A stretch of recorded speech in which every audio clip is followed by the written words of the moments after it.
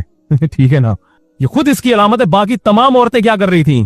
وہ سمٹ کے پڑھ رہی تھی. تبھی تو ہم ایک خاتون کا تذکرہ کرتے ہیں, ایک خاتون کا تذکرہ کرتے ہیں. شوافع کی کتابوں میں امام شافعی سے بھی یہ منقول ہے, امام احمد بن حنبل سے صراحتاً منقول ہے کہ عورت سمٹ. ابے امام احمد بن حنبل امام بخاری کے استاد ہیں. آج تم ہم پہ طنز کرتے ہوئے دیوبندیوں نے لوگوں کو اندھا مقلد بنایا ہوا, امام احمد بن حنبل پہ کیوں طنز نہیں کرتے آپ؟ وہ تو کہہ رہے عورت سمٹ کے نماز پڑھے گی. اگر آپ مجھ سے حوالہ مانگتے ہو اگلے بیان میں انشاءاللہ میں ان کی پوری عبارتیں پڑھ کے سناؤں گا. تو اتنے بڑے بڑے امت کے علماء فقیہ ان پہ طنز نہیں کرتے. طنز کس پہ کرتے ہو؟ بر صغیر کے علماء پر, کیونکہ آپ کو پتا ہے کہ میری دکان ان کی وجہ سے بند ہو رہی ہے. جس سے خطرہ ہوتا ہے نا اسی کے پیچھے پڑا, یہ میرے پول پٹیاں کھولیں گے. تو میں نے یہ دعویٰ کیا تھا اجماع ہے, اس کا بھی کوئی جواب نہیں. اس کا جواب اسے دیوبندی بریلیوں کا اجماع ہے.